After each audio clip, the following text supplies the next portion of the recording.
2026 കേരള നിയമസഭാ തെരഞ്ഞെടുപ്പ്. ഇനി മാസങ്ങൾ മാത്രം ബാക്കി നിൽക്കുന്ന തെരഞ്ഞെടുപ്പ് പടിവാതിൽക്കലെത്തി നിൽക്കുകയാണ്. എന്ത് തരം അട്ടിമറികളാണ് സംഭവിക്കാൻ പോകുന്നത് എന്നുള്ളത് കാത്തിരുന്ന് കാണേണ്ടത് അനിവാര്യമായിട്ടുള്ള കാര്യം തന്നെയാണ്.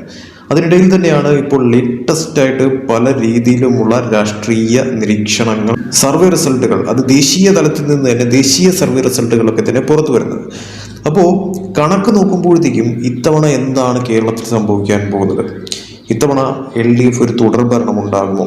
അതല്ല UDFന്റെ ഒരു അട്ടിമറി നേട്ടം ഭരണത്തിലെത്തുന്ന തരത്തിലോട്ട് കാര്യങ്ങൾ മാറുമോ? BJP ഒരു ശക്തി ആർജിക്കുന്ന തരത്തിലോട്ട് കേരളത്തിൽ കാര്യങ്ങൾ ഇത്തവണ മാറുമോ എന്നുള്ള പ്രധാനപ്പെട്ട ചോദ്യങ്ങൾ നിലനിൽക്കുന്ന തെരഞ്ഞെടുപ്പാണ് ഈ വരാൻ പോകുന്ന തെരഞ്ഞെടുപ്പ്.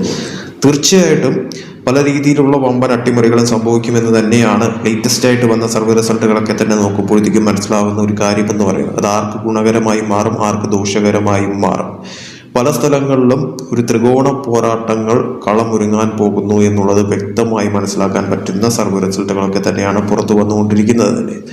അതിൽ തന്നെ ഇപ്പോൾ ലേറ്റസ്റ്റ് ആയിട്ട് വന്ന ഒരു സർവേ റിസൾട്ട് കണക്കാണ് നമ്മളിപ്പോൾ നോക്കാനായി പോകുന്നത്.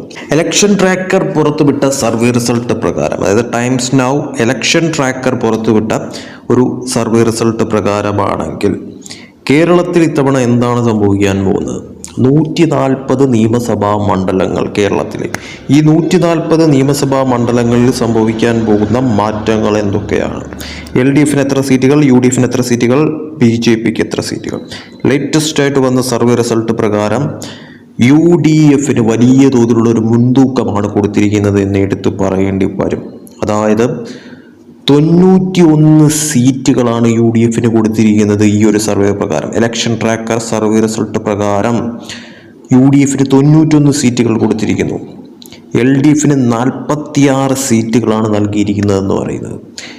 NDA BJPക്ക് നൽകിയിരിക്കുന്നത് 3 സീറ്റുകൾ, 3+ എന്നുള്ള കണക്കാണ് NDAക്ക് നൽകിയിരിക്കുന്ന സീറ്റുകളുടെ കണക്കെന്ന് പറയുന്നത്.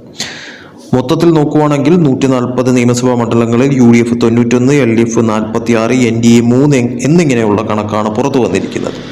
ഇതിൽ വോട്ട് ശതമാനത്തിലേക്ക് പോകുമ്പോഴത്തേക്കും UDFന് 43% വോട്ട്, LDFന് 36% വോട്ട്, NDAക്ക് 17% വോട്ട് എന്നുള്ള കണക്കാണ് ഇപ്പോൾ പുറത്തു വന്നിരിക്കുന്നത്.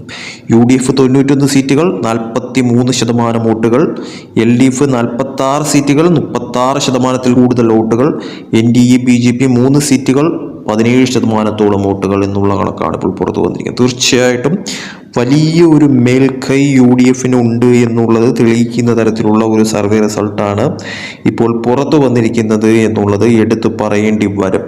അതായത് UDFന് എല്ലാ അർത്ഥത്തിലും ഭൂരിപക്ഷത്തിൽ എത്താൻ സാധിക്കുമെന്ന് മാത്രമല്ല, 91 സീറ്റുകൾ നേടിയെടുത്തുകൊണ്ട് വലിയ തോതിലുള്ള ഒരു അട്ടിമറി വിജയം ഭരണത്തിലെത്താൻ സാധിക്കുന്ന തരത്തിലോട്ടുള്ള കാര്യങ്ങളിലേക്ക് എത്തുന്നു എന്നുള്ളത് തെളിയിക്കുന്ന തരത്തിലുള്ള ഒരു സർവേ റിസൾട്ട് ഇപ്പോൾ പുറത്തു വന്നിരിക്കുന്നു. LDFന് ഒരു തിരിച്ചടി, അതായത് ഒരു കനത്ത തിരിച്ചടിയാണ് എന്നുള്ളതാണ് ഈ സർവേ റിസൾട്ട് പ്രകാരം മനസ്സിലാവുന്ന ഒരു കാര്യമെന്ന് പറയുന്നത്. BJP NDA സംബന്ധിച്ചിടത്തോളം അവർക്ക് നേട്ടം തന്നെയാണ്. അതായത് നിലവിൽ സീറ്റുകളൊന്നും തന്നെ ഇല്ല, പക്ഷേ 3 സീറ്റുകൾ എന്നുള്ള കണക്ക് ഈ ഒരു സർവേ റിസൾട്ടിൽ കൊടുത്തിരിക്കുന്നു. വോട്ട് ശതമാനമായാൽ പോലും 43%-ലധികം വോട്ട് നേടി UDF ഭരണത്തിലെത്തുന്ന തരത്തിലോട്ട് കാര്യങ്ങൾ മാറുമെന്നും, LDFന്റെ വോട്ട് ശതമാനം 36%-ലധികം എന്നുള്ള തരത്തിലോട്ടും, NDAക്ക് 17% വോട്ട് എന്നുള്ള കണക്കിൽ കാര്യങ്ങൾ മാറുന്ന തരത്തിലോട്ട് ഈ ഒരു സർവേ റിസൾട്ട് പറയുന്നു. എന്താണ് സംഭവിക്കാൻ പോകുന്നത് കേരളത്തിൽ? തീർച്ചയായിട്ടും ഈ സർവേ റിസൾട്ട് പ്രകാരമാണെങ്കിൽ LDFന് കനത്തൊരു തിരിച്ചടിയാണ് വരാൻ പോകുന്ന തെരഞ്ഞെടുപ്പിൽ സംഭവിക്കാൻ പോകുന്നത് എന്നുള്ളത് വ്യക്തമാണ്. UDFന് സെഞ്ചുറി തികയ്ക്കാൻ സാധിച്ചിട്ടില്ല എങ്കിൽ പോലും 91 സീറ്റുകളിൽ എത്തുക എന്ന് പറയുന്നത് അത് വളരെ വലിയൊരു നേട്ടം തന്നെയാണ് എന്ന കാര്യത്തിലും സംശയമില്ല. അപ്പോൾ ഇത് സർവേ റിസൾട്ട് പ്രകാരം പോലെ തന്നെ കാര്യങ്ങൾ മാറുമോ? ഇത് വെറും ഒരു സർവേ റിസൾട്ട് മാത്രമാണ്. പക്ഷേ എങ്കിൽ പോലും കാറ്റ് ഏത് ദിശയിലേക്കാണ് നീങ്ങുന്നത്, ഒരു ടൈറ്റ് മത്സരം എന്നുള്ള രീതിയിൽ ഈ സർവേ റിസൾട്ടിൽ പറയുന്നില്ല. വളരെ വ്യക്തമായിട്ടുള്ള ഒരു മേൽക്കൈ തന്നെയാണ് UDFന് ഈ സർവേ റിസൾട്ടിൽ നൽകിയിരിക്കുന്നത് എന്ന കാര്യത്തിൽ യാതൊരു സംശയവുമില്ല. അതായത് LDF UDF തമ്മിൽ നല്ല രീതിക്കുള്ള സീറ്റ് വ്യത്യാസം വന്നിട്ടുണ്ട് എന്നുള്ളതും വ്യക്തമാണ്. NDAക്ക് അവർക്ക് 3 സീറ്റുകൾ എന്നുള്ള കണക്കിലേക്ക് കാര്യങ്ങൾ ഈ ഒരു സർവേ പറയുന്നുമുണ്ട്. പക്ഷേ വരാൻ പോകുന്ന തെരഞ്ഞെടുപ്പ് ഇനി മാസങ്ങൾ, അതായത് ഈ പറയുന്ന രീതിയിൽ ഇനിയൊരു 2-3 മാസം മാത്രമേ ഉള്ളൂ ബാക്കി എന്ന് പറയുന്നത്. ഈ മാസങ്ങൾക്കിടയിൽ എന്താണ് സംഭവിക്കാൻ പോകുന്ന ഒരു അട്ടിമറി എന്ന് പറയുന്നത്? കേരളത്തിൽ ഭരണം മാറി മറിയുന്ന തരത്തിലോട്ട് കാര്യങ്ങൾ മാറുമോ? ഒരു 3-ാം മുന്നണി ശക്തിപ്പെടുന്ന തരത്തിലോട്ട് കാര്യങ്ങൾ എത്തുമോ? അതല്ല ഈ പറയുന്ന രീതിയിൽ ഒരു തുടർ ഭരണത്തിലേക്ക് കാര്യങ്ങൾ നീങ്ങുമോ?